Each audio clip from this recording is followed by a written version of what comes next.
Pasca pembentukan Panitia Pelaksanaan Penerimaan Peserta Didik Baru atau PPDB, kini Dinas Pendidikan Kota Makassar gencar mensosialisasikan jalur penerimaan siswa baru ke sekolah dasar dan menengah pertama. Ini dilakukan untuk memberikan informasi terkait jalur pendaftaran dan syarat-syarat pendaftaran bagi calon peserta didik baru. 3 jalur yang dibuka ialah jalur zonasi domisili dengan penerimaan sebanyak 90%, jalur prestasi sebanyak 5%, dan jalur pindah domisili sebanyak 5% dari kuota yang disediakan masing-masing sekolah. Untuk mendaftar, calon peserta didik baru hanya perlu memasukkan berkas berupa akte kelahiran calon peserta didik baru, peserta fotokopi kartu keluarga.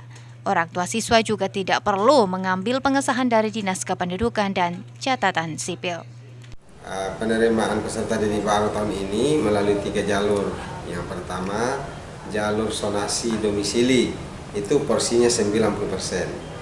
Yang kedua, melalui jalur prestasi, itu porsinya 5%.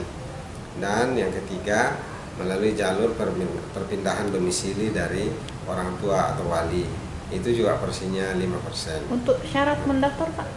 Syarat mendaftar itu untuk SD, ya mereka berusia 6 tahun minimal per 1 Juli 2019.